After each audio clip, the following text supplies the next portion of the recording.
Good afternoon, folks. If I can get your attention, please. Good afternoon. My name is Chris Seipel. I'm with the Institute for Global Engagement. Want to welcome you. We're grateful that you're here. Grateful to see so many friends from all stripes across the political and theological spectrum. I think we're the lost tribe of some kind where so many people of different opinions can get together and not fight. It's a great feeling. It's a real camaraderie ship, if that's a word. And it's reassuring and reaffirming that, especially given our times, and especially in this city, that we can gather with so many different opinions about something we hold so dear, which is religious freedom. We are a think and do organization. We're old-fashioned like that, where you try to think before we do, maybe even un-American. But we have a lot of things in common with what we're doing and the people and the organizations that are represented in this room. And I hope it is not lost on you that we are meeting to talk about this allegedly soft power issue in this hard power named building, Army-Navy Club, talking about religious freedom. And as I'm sure you found out from the folks around your table, and I hope you have introduced yourselves, there is both government, top-down, and grassroots, bottom-up, intermixed, which is to say, track one in conflict resolution speak, government, track two, people to people. And so it's a track 1.5 world talking about hard and soft power and how to apply that with wisdom and with humility, especially as we Americans in this town, especially steward the gift of the citizenship that we have. So this is an important thing, an important time to have this conversation, an important time to encourage and reaffirm one another, no matter where we're coming from, top down, bottom up, whatever faith tradition or none, to have this conversation. So with that, I want to introduce the introducer, Dr. Dennis Hoover, who is the executive editor of our journal, which you see in front of you, and he in turn will introduce our esteemed speaker, Alan Hertzke. Thank you for being here with us today.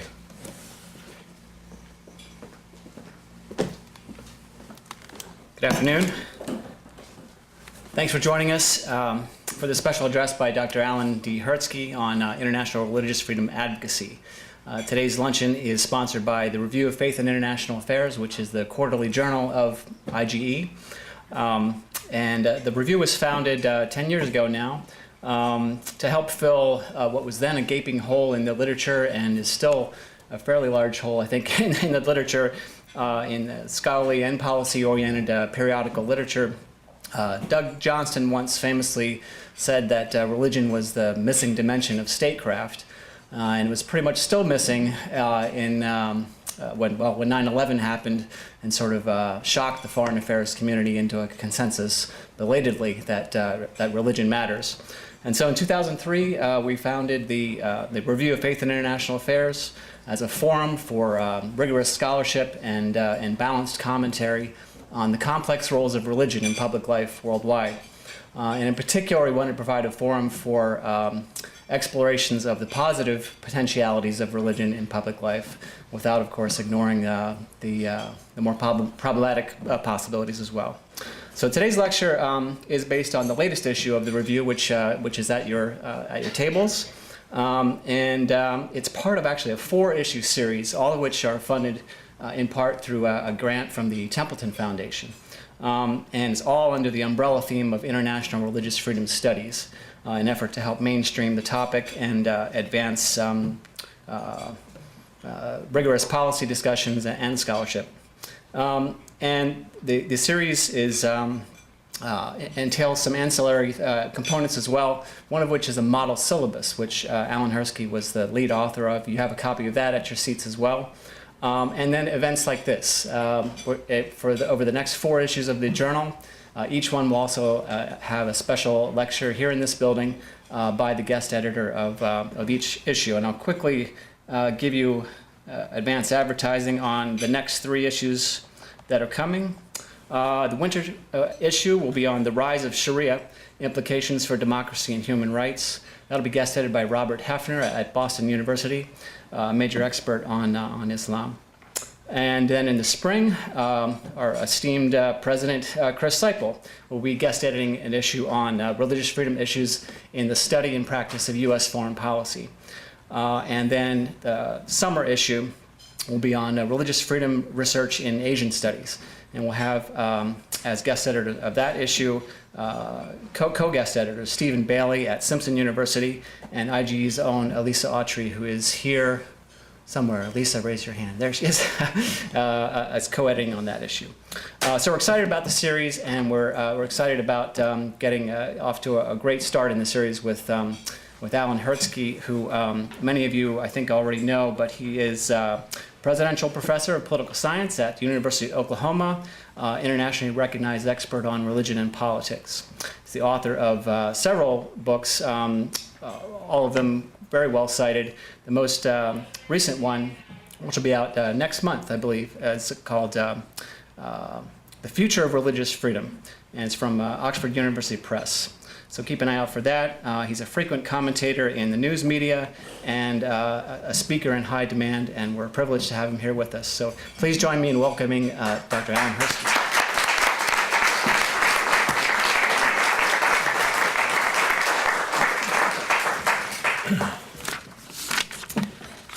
It is a delight and an honor and rather humbling to be in this audience of so many distinguished individuals, advocates, scholars, officials, but a lot of old friends. And as a scholar, it's one of the singular moments, I think, when you look out at a crowd and you see people you've known, in some cases for decades. I see David Saperstein. I interviewed him back in the 1980s for my book, Representing God in Washington.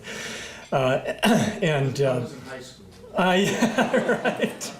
And Faith McDonald back there, and Freeing God's Children, and so many others here. And I wanted to begin by introducing several of the contributors to this special edition who are here at the front table. So I'll just have them stand up briefly. Zainab Al-Sawaj with the American Islamic Congress, Greg Mitchell with the Mitchell Firm, Steve Kalechi with the U.S. Catholic Conference of Bishops, and Liara Danan with the Center for Strategic and International Studies. So make sure afterwards to connect with these individuals who are some of the fine contributors to this volume. Well, the title of my talk, as you can see, is International Religious Freedom Advocacy, Peril and Promise. And I have to believe that we have an historic moment of both peril and promise, and that's really the theme of my talk today. So if you could advance. And in a way, this is centered on what I consider a paradox in religious freedom advocacy. That we know religious freedom matters but is imperiled. And that ironically, or paradoxically, as the empirical value of religious freedom is becoming ever more manifest, more documented, violations are widespread and increasing.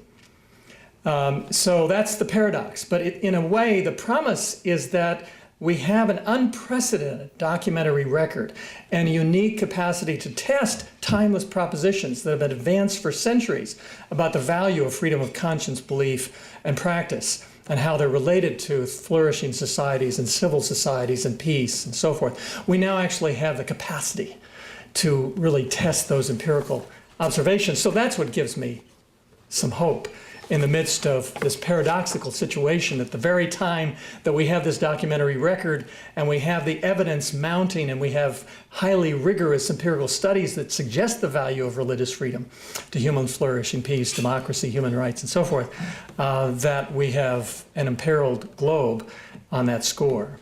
So you can advance. Now, we all, of course, know Article 18 of the Universal Declaration of Human Rights, the great document, I think one of the great documents of the 20th century, and a statement about religious freedom, that everyone has the right to freedom of thought, conscience, and religion. The right includes the freedom to change his religion or belief, and freedom either alone or in community with others, and in public or private to manifest his religion or belief in teaching, practice, worship, and observance. But one of the paradoxical questions is, would it pass today? And I think there's some doubt about that score. And that's, in a sense, why what we are about is so important and so vital. Is we're actually defending one of the great documents of the 20th century that's actually, in some ways, under siege in the world today. You can advance. Well, let me review for you some of the scholarship about this issue that I think suggests we're at a liminal moment in time, an historic moment. And I just reviewed the book, The Price of Freedom Denied, by Brian Grimm and Roger Finke for Books and Culture, if you're interested, in which I suggest it is a liminal book and that it actually provides powerful empirical evidence for these timeless verities. But they do show that religious freedom contributes vitally to political rights, civil liberties, women's status, economic development, societal peace, and regional stability. And I also would point you to a very important essay by Alfred Stepan of Columbia University. He's a scholar of comparative politics and political institutions. And so as a scholar of the institutional requirements for democracy, in other words, he came at this issue as a scholar of institutional democracy. What are the institutional requirements for democracy? And ultimately he said, you know, what democracy requires is the twin tolerations, that religious groups, in a sense, must be granted the freedom to practice an autonomous civil society. That's the first part of the toleration. And in return, they give up the prerogative to use the coercive powers of the state to crush competitors. And his argument was that actually is vital, a vital underpinning to democratic sustainability. And we also have a new book, of course, by Toff, Philpott, and Shaw, in which they document through case studies in a variety of ways that repressing religion ignites the very international strife that attempts to control it purport to deal with. So the summary, in a way, of this scholarship, and there's much more. There's scholarship that links religious freedom to economic development and so forth, and we're seeing more of this all the time. That justice demands it, and violations disrupt the social order. So we have two powerful reasons to support religious freedom. That justice demands it. The violations are a violation of person's fundamental dignity, as we see in the Universal Declaration of Human Rights, but also violations disrupt the social and political and international order. Well, if you could turn to the next slide, this is an actual very complicated table from Grimm and Finke's book, The Price of Freedom Denied. And I find it ironic because as a political scientist, I'm a qualitative guy. I like to interview people. I like to do ethnographic research, hang around, interview interesting people, get to know them. That's the kind of research I do. And yet, Grimm and Finke are some of the most rigorous quantitative sociologists in the business. And what they've done is they've taken this great documentary record of the State Department annual reports and UN reports and NGO reports, and they've done a very rigorous job of sort of coding through the Pew Forum and other entities restrictions on religion, and then they correlate those with other indicators of human life. And these correlations, if you know anything about statistics, are very powerful. The correlations of religious freedom with other freedoms and well-being in countries, political freedom, freedom of the press, civil liberties, gender empowerment, military spending, longevity of democracy, et cetera, around this system. You can advance. So we do see there's this paradox. There's the positive link between religious freedom and other aspects of peaceful, thriving societies. But what is the status? Well, we all know this. The most recent Pew Forum reports suggest that 75% of the world's people live in countries with high restrictions on religion. Believers face discrimination, intimidation, harassment, arrest, torture, and death. I was chatting before with the representatives of the Baha'i community who know a lot about that sort of thing and what has happened to the Baha'is in Iran, for example. Communities face onerous registration rules, obstacles to the formation of ministries and schools, property destruction, and mob violence that often is left undealt with by the government. And what we know, in fact, through some recent reports by Freedom House and others, is that there's a strong link to this sort of record and the status of freedom in the world. That Freedom House documents that for a period of some time, freedom was advancing around the world, and then it stalled, leveled off around 2005, and then it's been declining since in their reports. And I would submit that a crucial reason is this record on violation of religious freedom around the world. If you could advance to the next slide. This is from the Pew Forum's most recent study, and it suggests something of this mounting record. If you can see there, mid-2007, you can see the increasing numbers of the population of the world living in countries with high or very high restrictions on religion. So once again, the paradox, at the very time that we have powerful empirical evidence of the kind that Grimm and Finke are providing of the important contribution of religious freedom to peace and democracy and human rights and economic development, we see mounting restrictions around the world. You can advance. Well, this has led Professors Grimm and Finke to develop an even more detailed model that not only reports on statistical correlations, but actually through a very sophisticated technique called structural equation modeling, if you're interested, actually shows the linkages, the causal linkages. And this is what they show, that there really is, in the real world, a religious violence cycle, that government restrictions on religion tend to produce violence related to religion, religious persecution, which tend to produce social restrictions or social hostilities, grievances, and so forth with respect to religion. And then, as those societal hostilities erupt, then what do governments try to do? They try to clamp down on religion again, producing a further cycle. So the extent to which governments repress religion, try to control it, or produce favoritism toward one group or another, they produce grievances, societal conflicts, violence, strife, which creates then more control.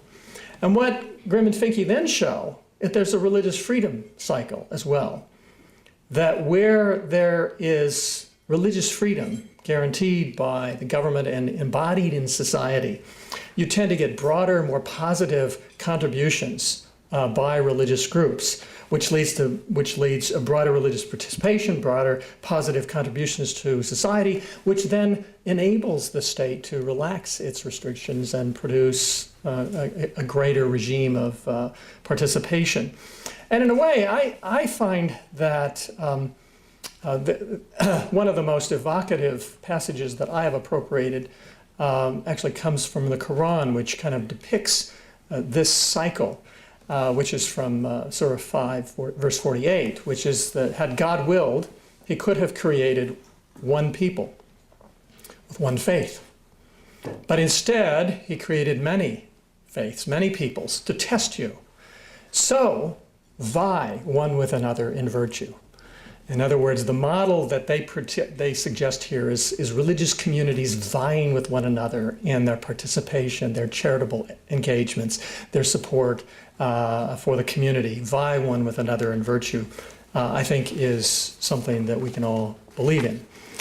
Now, if you advance to the next slide, I wanted to talk about how the work by Grimm and Finke and the work by the Pew Forum suggests something of these divergent patterns.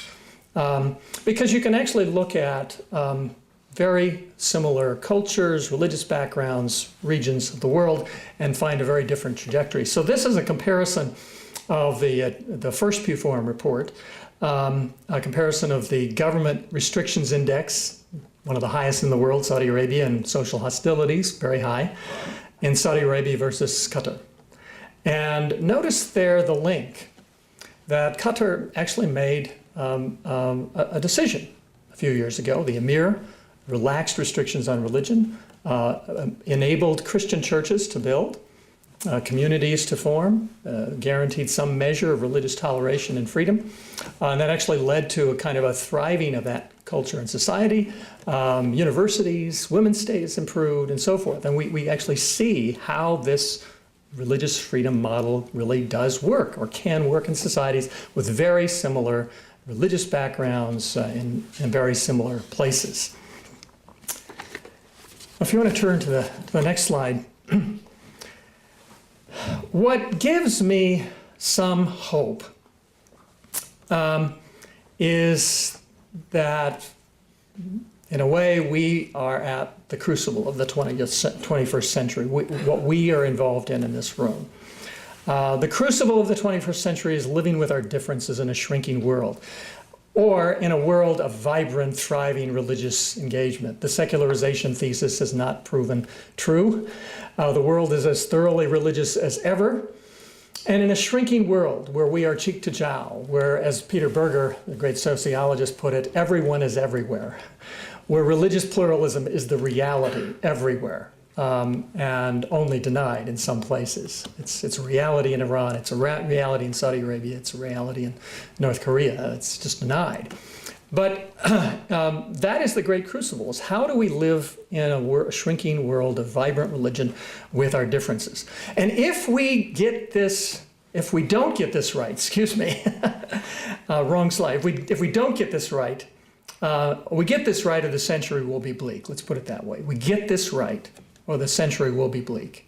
In other words, if we don't figure out how to live with our differences, how to live in a relatively harmonious way with our religious differences, cultural differences, the century will be bleak. But I do take some optimism in the historic convergence of events on the ground and empirical evidence, which creates a strategic opportunity. In other words, in spite of the mounting evidence for the violations of religious freedom, in spite of the fact that the Article 18 of the Universal Declaration is challenged in many respects, in spite of all of this, I take heart in the fact that we do have the answer, in a sense, to the great crucible, the great test of the 21st century, that many people in this room, that I call friends and colleagues and compatriots, actually are addressing that very issue. So it does seem to me that we can take heart in that fact. Well, you can advance to the next slide. So advancing religious freedom is vital to building a world of greater democracy, peace, and freedom. It's vital to that. And as Tony Blair puts it in our introductory essay of this review, it must be a priority of democracy-loving peoples everywhere. And in other words, Tony Blair in our issue here makes the powerful case that this is something we have to get right, or the 21st century will be bleak. It must be a priority of democracy-loving peoples. But then that leads to these profound practical questions. What are the different models of advocacy? How do distinct approaches flow from different visions, disciplines, or religions? What practical challenges do advocates face? What strategies do they employ to meet them? And that's precisely, if you can advance the slide, of course, what this issue of the review does. And I must say, I'm just so pleased to have this partnership with IGE and the Review of Faith and International Affairs to have been able to work with so many distinguished individuals to produce this volume. So let me just say a few words about this issue, or you might advance to the next slide. We'll just say that the highlights, in a way, of this issue are that it does provide models and lessons and inspiration. It illustrates some of the debates, the challenges and strategies, and it does feature people I consider heroes of conscience. So let me just talk briefly about the issue and summarize some of the themes that I see coming out of it. As I mentioned, Tony Blair inaugurates this issue with a very powerful discussion of the importance of religious freedom, but also an admonition both to governments and to religious communities about how they can make that happen. We were very pleased to have in this issue an article by Michael Bordeaux, a legendary figure in religious freedom advocacy, really one of the pioneers in religious freedom advocacy. And as a scholar, it's always remarkable that someone you've read about, then you have a chance to interact with and work with. But Michael, of course, was the first person to really document conditions behind the Iron Curtain in Eastern Europe and the Soviet Union during the 1970s and 80s, and developed the Keston Institute for that purpose. And his essay really provides, I think, some wonderful lessons about the importance of documentation, rigorous fact-finding, sensitivity to local communities, not imperiling local communities when you do your advocacy. So we were delighted to have him. We have pieces on by Angela Wu Howard, who's now who's with the Beckett Fund and getting an advanced degree on leveraging law and how international law works and how the international legal advocate has to be sensitive to culture and context and the kinds of strategies that have to be employed and the kinds of problems they must confront with respect to governments around the world. We're delighted to have Zia Moral, who himself worked for an international advocacy organization, and I know him very well and have had long conversations about how an advocate on the ground has to operate with multiple aliases, with all sorts of strategies to reach vulnerable communities in places like Iran, and actually then intervene by getting governments to act on their behalf. It's a fascinating piece. We also feature some of the debates surrounding religious freedom, and I'm really pleased that we've got Judd Birdsall, who actually helped to develop the Obama administration religious freedom program, and Thomas Farr, who's a critic of that in this issue, because we engage the debates.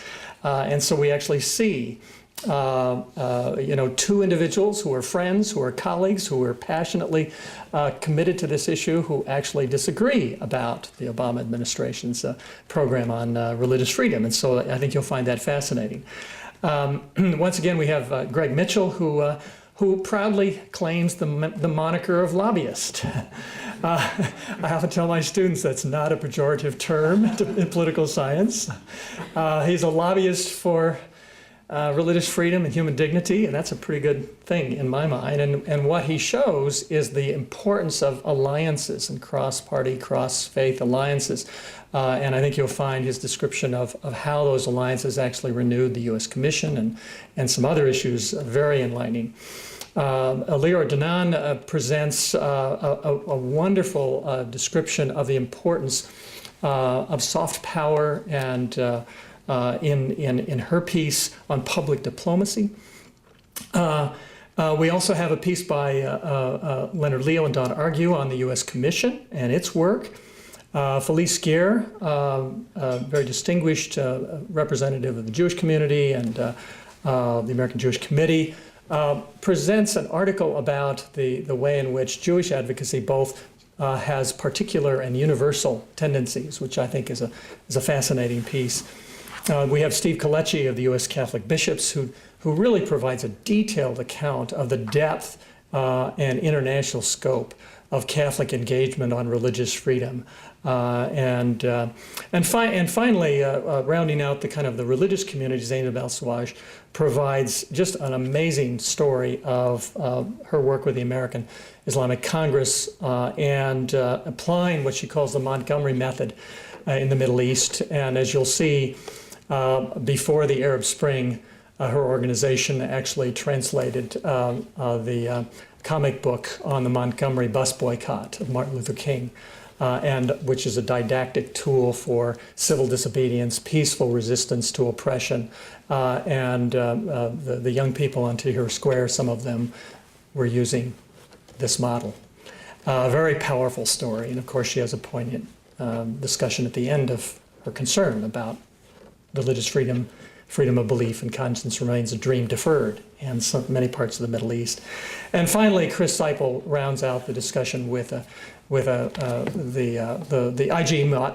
IGE model of bottom-up, top-down change. And it's wonderful because it suggests the model of how you actually do this sort of change.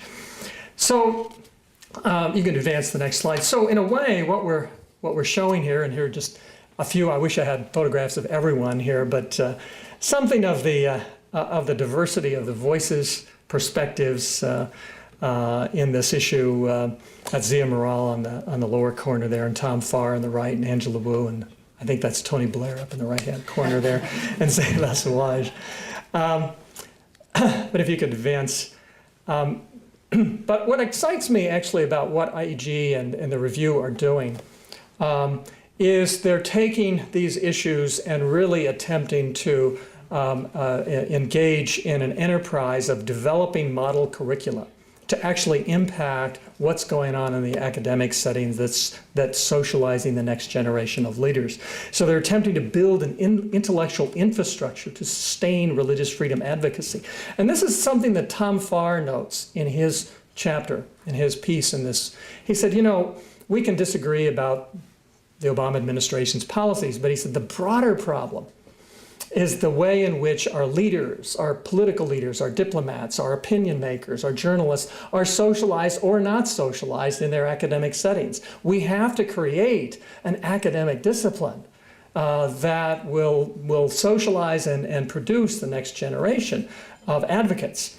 And so that's what IG and the review are about here. They're hoping to help launch a new interdisciplinary field to socialize and train the next generation of leaders. And it really will buoy the work of the heroes of conscience. And so I want to express my personal gratitude to IGE and the John Templeton Foundation for this initiative. So let me return, if you can advance, to the promise in what I call the Fellowship of Religious Freedom Advocacy.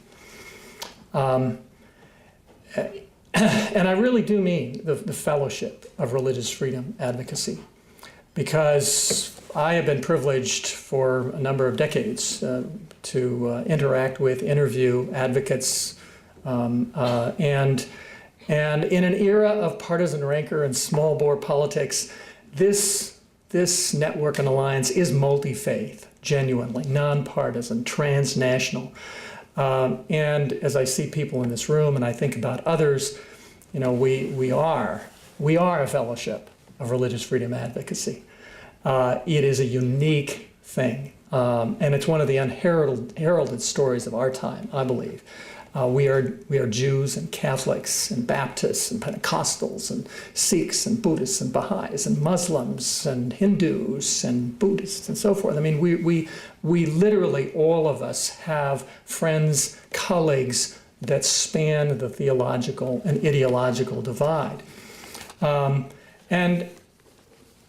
as I think about this, this is something that if I could get journalists to write about a story, or maybe it's something I have to do when I stop editing projects, but it would be to capture this sense of fellowship, this comradeship, the esprit de corps that exists among people who realize that they are defending a fundamental right and that they are addressing the crucible of the 21st century, how we live with our differences in a shrinking world.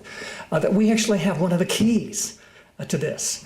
And that does create a tremendous we feeling that I've noticed as a scholar and that I feel myself. So as I think about this, if you can advance the next slide, it's we happy few, we band of sisters and brothers.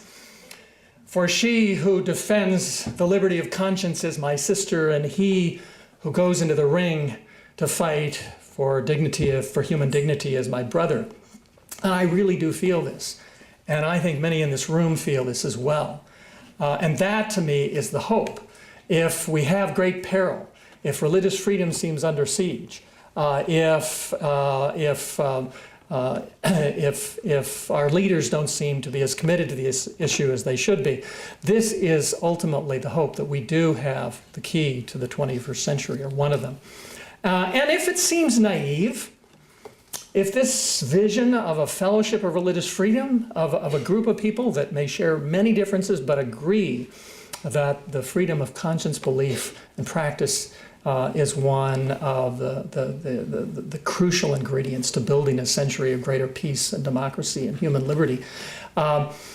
If this seems naive, let me present an image to you, and it's actually a domestic image.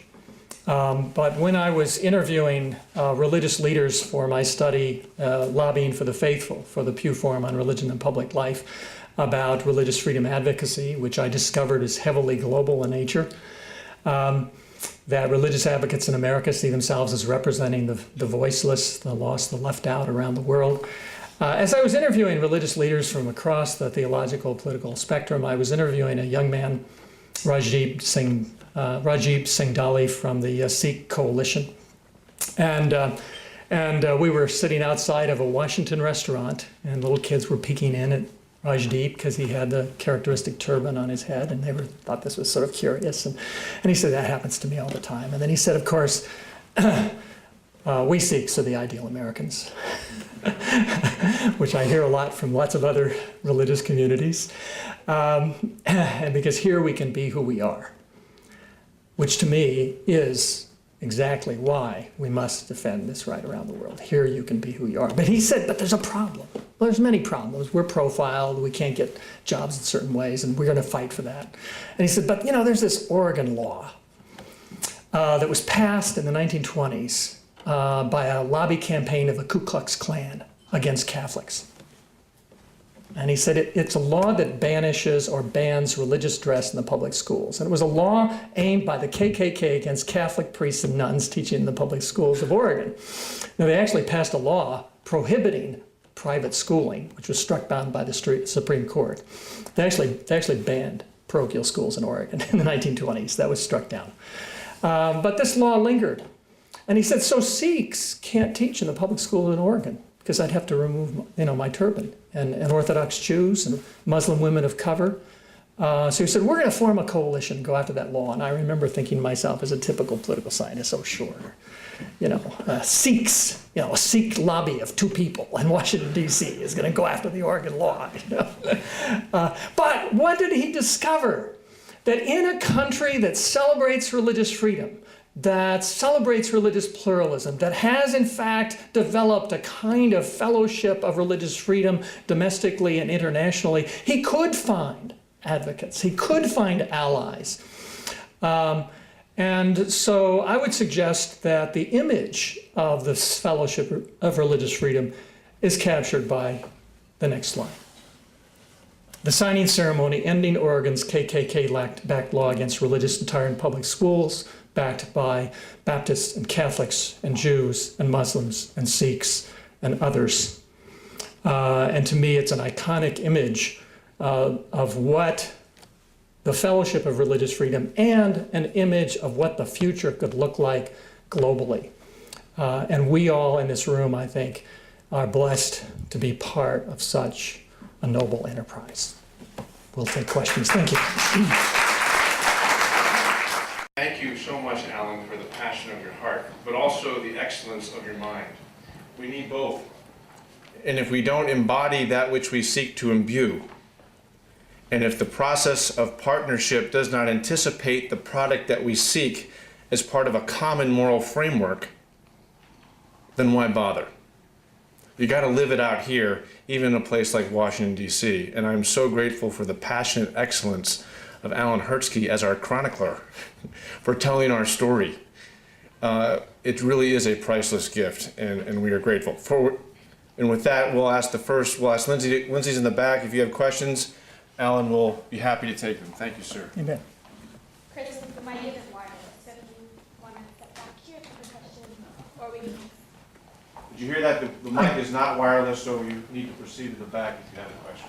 Alan, I have 2 questions. I'm Yeah. Melinda Herring. I'm a former Tom Farr student. On your Qatar, Saudi Arabia comparison, do you have Qatar's score before the religious reforms took place so that you could compare the 2? Oh, it would be nice if we did. The score that you saw was the first Pew Forum report. Okay. Now, what would be interesting is to actually ask Brian Grimm who has been doing this coding for years now. So before Brian went to the Pew Forum, he was actually one of the great academic partnerships, the doctoral student of Roger Finke's at Penn State. So it's possible he has some measures before the reforms. We should try to get that number. I think it would make That the would case be even more powerful. That's a great point, and so it's possible, and it would be possible. This is, by the way, one of the fabulous things about what the Pew Forum with respect to these studies on restrictions on religion is that everything is transparent. All this data is online. So scholars can go in and they can replicate, they can actually explore different facets and so forth using the same data.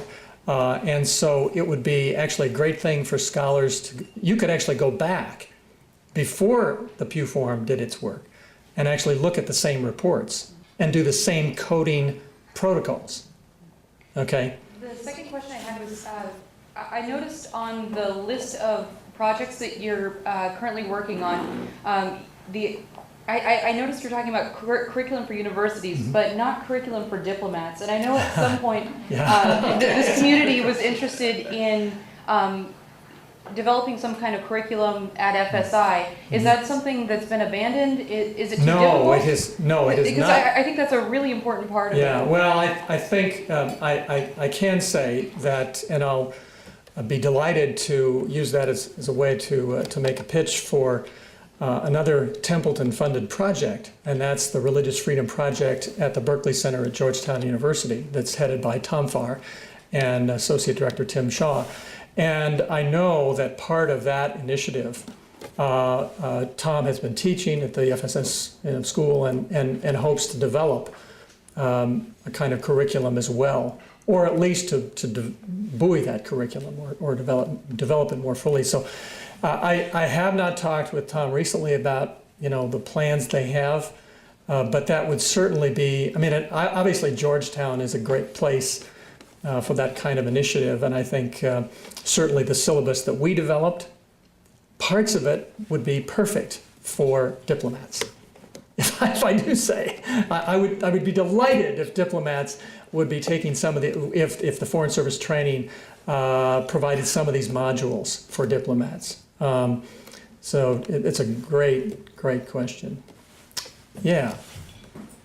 Can you just spend, this is interesting, and it was helpful to get the overview of the structure of this, but having worked through, lived and breathed this stuff, just reflect for a little bit on some of the patterns, some of the insights and lessons, some of the surprises that occurred to you as you were reading through these essays on advocacy. For Okay, thanks, David.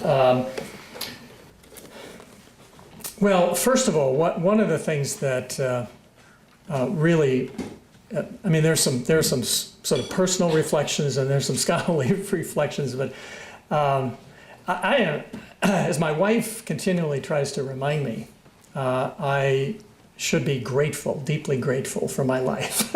Sometimes you get frustrated, you get tired, you have too many demands and so forth. And so we all are busy people. We all know about that, right? Tomorrow morning I have a lecture to prepare and I get in late at Tuesday night, and then I teach Wednesday morning, and you get, but I genuinely feel as just a human being that I have been absolutely blessed to be a part of a remarkable phenomenon of political engagement by religious leaders and advocates and human rights advocates and so forth. So as I was reading these chapters, I was just struck by the great honor to be among these people. To be actually editing a review that includes people like Michael Bordeaux and so forth, Zainab Al-Sawaj and Angela Wu and Zia Morale, so forth. So that's number one. The second is that this is really the beginning of the conversation. We really need to explore much more fully and deeply among ourselves and among scholars and so forth, models of advocacy, strategies, because I think this has been the missing link to a certain extent in the whole religious freedom community. There's been a lot on legislation, a lot on reporting, and so forth. But actually thinking through in a challenging way what the different models are. And there's legal advocacy, there's advocacy in the field, there's scholarly work, there's government advocacy, NGO work, and so forth. So there's a variety of, and there's different models in different religious communities. So this is just the beginning of that conversation. That's the other thing, and we hope we can launch that. And I think the other thing that did impress me and strike me is that there really are some common themes here. That the Universal Declaration that talks about conscience and dignity and community, we see those themes come out again and again among the people who are advocating for religious freedom. They talk about the ontology of a human. What are we human beings like?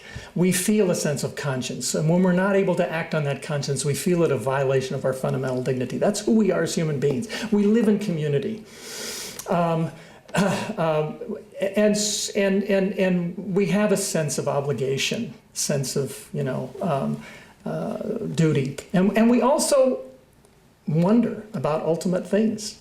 That's why the religious dimension is so powerful, because it gets at who we are as human beings. We wonder about our purpose, our destiny, why we suffer, where are we headed, why should we be good? And it seems to me that you see that, whether it's in the Muslim community, the Jewish community, the Christian community, Baha'i, Sikhs, Buddhists, Hindus, and so forth. We all, in that sense, are a fellowship, because we're speaking to those timeless human dynamics. And so as you read these essays, you'll see echoes of that. You'll see talk about conscience and about community and about rights and about good society and so forth. So, yes, Faith, and then we'll get back there. Alan, you talked about the fellowship of all of us here together, and I think the same thing is true of that, which is that means it's because of human relationships, it's because of the relationships we develop that keeps us going. I think that's a key part of people like the students at universities for your curriculum, and of diplomats even, having personal relationship with people who have gone through persecution. So I'm just wondering about, you talk about including stories of heroes of conscience, but would there be any possibility of putting them face to face in the flesh? I started this stuff myself because of Michael Bordeaux and because of meeting people like Alexander Ogorodnikov and people like that. And I think that would really be helpful to people. Boy, what a great idea, Faith. And it's, it would be great to actually catalog and have some kind of catalog of what we might call heroes of conscience. And as a political scientist, it's remarkable to me that in the period, especially the period I was on leave in Washington, D.C., working for the Templeton Foundation and the Pew Forum, and literally, because this is a city of exiles and people who come and go and so forth, I was able to meet people who had been tortured, people who had been imprisoned, people who had defended religious freedom at great personal risk. And when you're in their presence, you're just awed by it. I'll never forget when I was having lunch with Abdul Karim Soroush, the great Iranian intellectual and dissident. And this was right after the Green Revolution in Iran and the protests there. And I'd read his open letter to the regime, which is a sarcastic, biting letter. Thank you, Ayatollah, for revealing the utter bankruptcy of your regime and so forth. And so I said, now your family's still in Iran, right? Yes, and I said, well, now can you go back? And he said, well, not yet. I said, so when you wrote that open letter to the regime after the Green Revolution, you knew that you were crossing the Rubicon. You wouldn't be able to return for some period of time. And he said, yes. And he said, because the people there all know me. They would have expected me to speak out. I had to speak out. And you have one of those singular moments in your life. We were in the Library of Congress dining room, and there's, plates are clinking and people are talking, and, it's just sort of the buzz. And literally, I never had an experience like that. At that moment, everything became silent. That's how it seemed to me. That's how I experienced it. Everything became silent because I was in the presence of a hero of conscience who made a personal decision that would affect his life and the life of his family. And I think we need somehow to lift up those people. They are inspiring. And I think for our students want something more. They want something above the partisan rancor, the narrowness of our politics. A lot of them don't even want to go into politics for obvious reasons. But they want to believe in something larger than themselves. And so perhaps we need to hold up these kinds of people to do so. And in my own small way, I plan to just invite a whole lot to come to the University of Oklahoma and speak to my students. I just talked with Zainab al-Sawaj about doing that, and I'll hope that I'll be able to do that with others. So I think it's a fabulous idea, and maybe some in this room can come up with a way to do that. I know we've got the Baha'i representative here. Well, first, thank you, Alan, for a presentation that is unusual. Well, not totally unusual, but somewhat unusual in being both informative and inspiring. I wanted to ask about, when we were speaking earlier before the program began, you mentioned that you had been a chronicler for the IRF legislation. And clearly some wonderful things have occurred as a result of that legislation having been passed and signed into law. And yet at the same time, there are some things that have left many people in this room here with certain levels of dissatisfaction, let's say.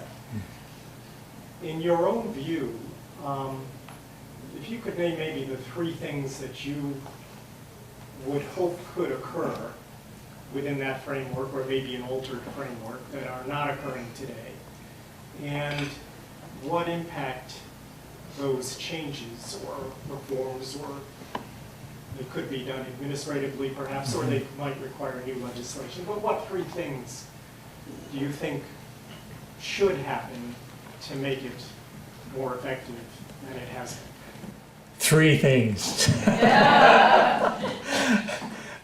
Well, he asked this before the luncheon, thankfully, so I could think about it a little bit.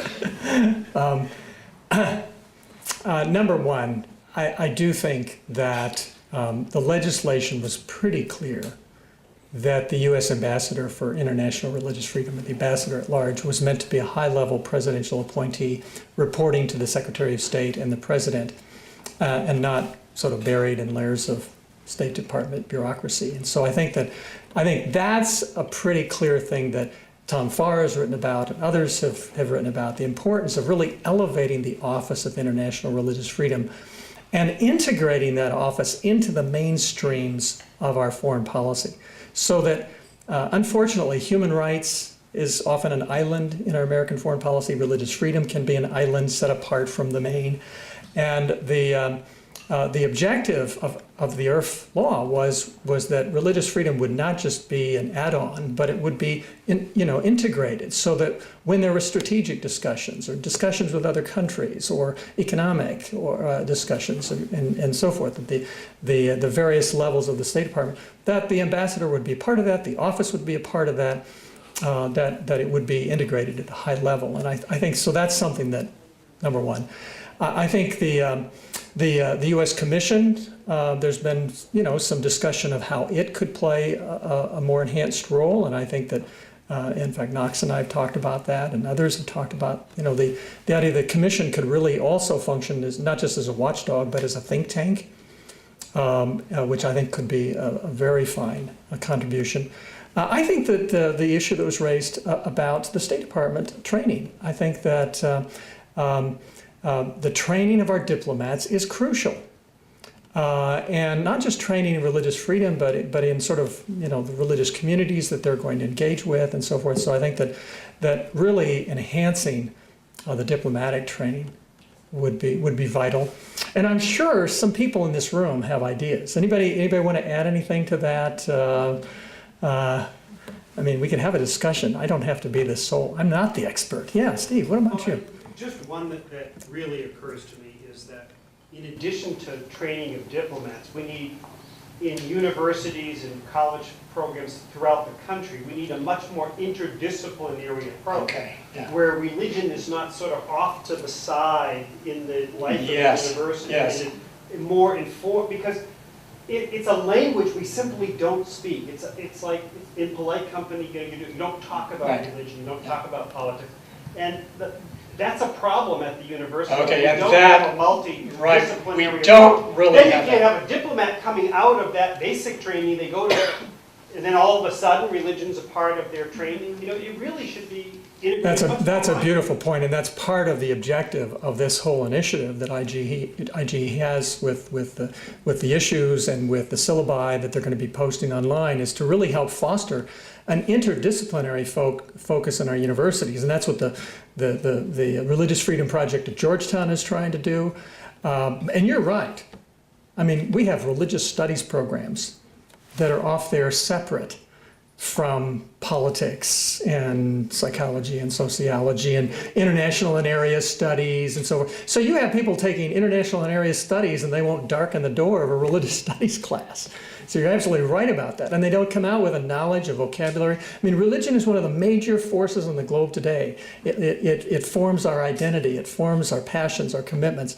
And yet our political leaders, our diplomatic leaders are sort of almost bereft of that knowledge. Who else wants to chime in about what's something the State Department should do? Get me off the hook here. Anyone else have? Yeah, Knox. I think what I keep coming back to is this crucible, this moment that we're in, that as this band of brothers and sisters, this group of religious freedom fighters as we are, that we insist that whoever wins the election in 2 weeks makes international religious freedom promotion for everybody a priority and act accordingly.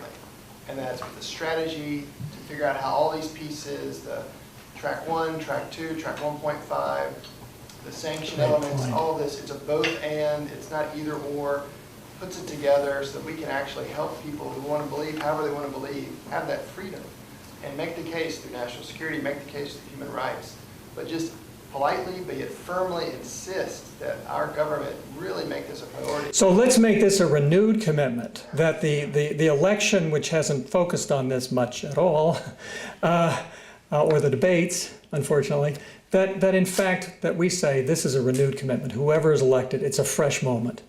It's a moment for us. Yeah, David. Yeah, I'd suggest a couple of, talking about the State Department, a couple of resources that exist within the State Department that I don't think we've taken advantage of. We have 10 years of Foreign Service officers who have had to research and draft that report in countries across the globe.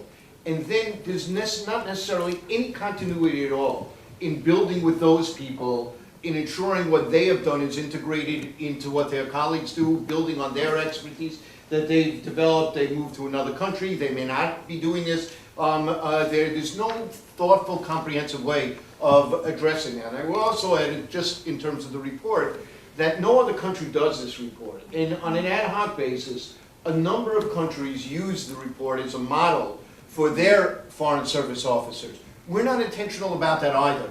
And there's a lot that can be done to take advantage of the way that the report is used, not just for the United States policy, but for others to know what's going on, who they need to be talking to, how to do it. We've given them a blueprint in that report on how to work in this area. Many of them are very grateful, and some do, as I indicated. The Netherlands, other countries do use it with intentionality, but we could do a lot more to get others to use it and get Foreign Service officers charged from the different embassies actually sharing information and coordinating. So That's a great point. As David has pointed out to me, I mean, the State Department report is unique. It really is the gold standard on reporting around the world. And if there had been no International Religious Freedom Act, if there had been no annual reporting by the State Department, there would have been no Pew Forum report on restrictions around the world. There would have been no Bryan and Grimm Price of Freedom Denied, because it was that annual reporting, it was that global documentary record which enabled scholars and institutes to actually document in an empirical, quantifiable way the degree of restrictions and the importance of religious freedom. So I think that is something we can celebrate, and we need to understand those linkages. I think it's a great idea to use those as a sort of a training tool in a way. Yeah, so. Just to add on to that, a little different viewpoint. I think the religious community, too, needs to become more educated in what does the State Department need, what does government need, what is the language they use, what are their barriers, what are their restrictions on working with us, this sort of thing. So if we could become more literate in what they do and what they need and want, I think it might be helpful, too. You know, that's a great point, that often we talk about what government needs to do, but as IGE points out, it's also what the religious communities have to do and how they have to understand, they have to study, they have to appreciate, they have to unite. That's a great point. Yeah. I think you made an excellent point that now's the time in terms of there's a great academic research coming out on this subject, but I worry that so much of it is in English. And I think we really should be encouraging other scholars, especially in Arabic right now, to be translating and making the case and drawing on this empirical work in other languages. Oh, that's a great point, and and I do think about that a lot. There actually are some interesting things happening, and IGE is involved in a religion and law program in China, where many of these documents, these important international law documents, are being translated into Mandarin and presented to Chinese scholars and made available. And we need to do the same in Arabic and Farsi and etc. Absolutely. Any other questions or comments, suggestions for our policymakers as well?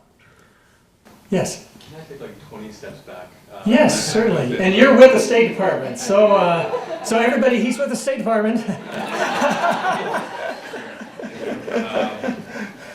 You know, I haven't been thinking about this as long as a lot of you have, and so I just want to take a step back. And is there a danger with looking at religious freedom as opposed to human rights, like separately? Great point. Because, you know, I'm also like, you know, I have a feminist side to me, and I think a lot about like the patriarchal side of like many religions. I'm Hindu, and you know, it was originally goddess worship, but now it's turned into a very, very patriarchal system in India, and propping up religious freedom and wondering how that nexus between that and other human rights, and gender and so forth. You know, it's a great issue, and there are a couple of ways that I think that can be addressed. First of all, Grimm and Finke themselves describe religious freedom as part of a bundled commodity of human rights. So they don't make a case for religious freedom in isolation. They show that and they don't make a case that it's a singular contributor. They show how it's an important factor in combination with other things. The reason why religious freedom is such a potent human right is that it does encompass other rights: freedom of assembly, freedom of speech, freedom of expression, freedom of association. Now, but getting to the other issue, and I've had conversations with scholars at conferences about this very point. There is a fear, and there's a legitimate concern. If religious freedom means empowering the dominant groups within religious communities, it can be repressive of women, it can be repressive of dissidents, and so forth. All right, so that's a legitimate concern. What is and I talked with Brian Grimm about this not too long ago. I said, you know, how do you answer the issue that promoting religious freedom in certain ways could empower repressive leaders within certain religious communities? In other words, you have a religious freedom among the groups, among religions, but what about within a religious community? And he said to me, he said, it's very interesting because one of the fundamental rights is the right to leave a religious community, which is being challenged, as we know, around the world through apostasy laws and anti-conversion laws and so forth. And in fact, Angela Wu's piece on anti-conversion is really, I think, quite powerful. It shows how it's really used as a tool by dominant groups to crush, you know, vulnerable people. But his point was this. He said, the right to leave a religious community is actually one of the most empowering rights for women. And so that the link that he shows, in other words, his empirical work shows a strong link between gender empowerment and religious freedom. And so contrary to what one might think, right, that religious freedom might empower hierarchical or gendered repression, his empirical research finds that the genuine right of religious freedom, religious freedom in full, actually leads to gender empowerment because it enables people to critique their faith, to criticize it, to leave it. And if that's all the case, in other words, if people aren't threatened with blasphemy laws or apostasy laws, if they're able to say, well, I think this is what our faith means, without fear of reprisals, then that actually is empowering, especially to religious dissidents, especially to women, journalists, and others. So there's actually an empirical answer to that question in that sense. That's kind of what I was going to ask you, is what is it about religious freedom? Is it more like the self-determination side of it? And I think that when it comes to the education side for diplomats, it's really important to figure out how to speak properly, right? to right. Yeah. Because if it comes across wrong, then we have these problems in countries that don't interpret it the same way. Yeah, in other words, for me to speak about ontology is probably not going to be persuasive to a diplomat. Is that, human? How should I answer that? What is it about religious freedom? That's a great question. I could teach a whole class. What is it? And I often start my class, I'll give you this typical long answer. My wife says, you're a typical academic. You get a short question, you have a long answer, even to your son, But I begin my class on religion and the American Constitution by telling the story of Mary Dyer. Anyone know who Mary Dyer is? Anyone who believes in the freedom of conscience and belief should know who Mary Dyer is. Yes. Does she have a statue in front of the Massachusetts? She has a statue in front of the Massachusetts State House. Right. She was a Quaker in the 1660s in Massachusetts. And she believed that she had the right to preach her Quaker light, that she had a special insight into the divine, and she had the right to share that truth claim with the local Puritans who didn't like it. And the Puritan authorities didn't like it, and they passed a law against proselytizing the Quaker faith. And they started persecuting local Quakers, throwing them in jail, piercing their ears and so forth, their tongues. And she said this is wrong. So 3 times she kept coming back to Mount. They would banish her.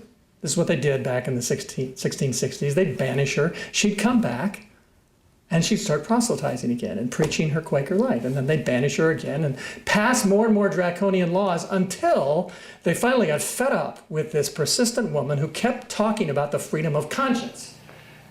Mary, shut up, is basically what they said to Mary Dyer.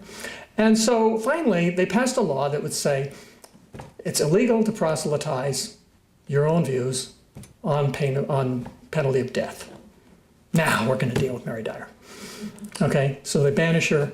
She comes back. She preaches against the law. She preaches against, their imposition, and they hung her on Boston Common. She and several other Quakers, the Boston Martyrs as they're called, were hung in America. And that event of an individual standing up for their freedom of conscience, following the mandates, their transcendent duties, led to such revulsion that it actually did help to propel a greater zone of freedom in the early colonies. So in a way, it's because heroes of conscience stand up that they hold a light to this abusive, this abuse. So how I put it to my students is, look, it's not whether you're going to protect freedom of conscience or not. That's important. People are going to assert their transcendent duties, whether you like it or not. And you'll either create a repressive society or a society that acknowledges that fact. So what I argue is the definition of a free society is one in which people are not generally forced to choose between their transcendent duties and their citizenship obligations or rights. That's the definition of a free society. And if people don't have that, they perceive it as a violation of their fundamental dignity, and they'll either be sullen, or they'll be violent, or they'll form dissident movements, peaceful or otherwise. But societies are not going to flourish if they don't recognize that innate human quest to follow one's sense of transcendent duty. And so to the extent that we deny that, we're going to create problems. Now, I don't know if that's persuasive to a diplomat. I don't speak diplomat, so I work with, I expect Tom Farr may help out on that score, but anyway. I think we have one more. Any further questions? I'm sure I've held you long enough. Well, it's just been an honor and a pleasure to be a part of this group. Thank you, brothers and sisters.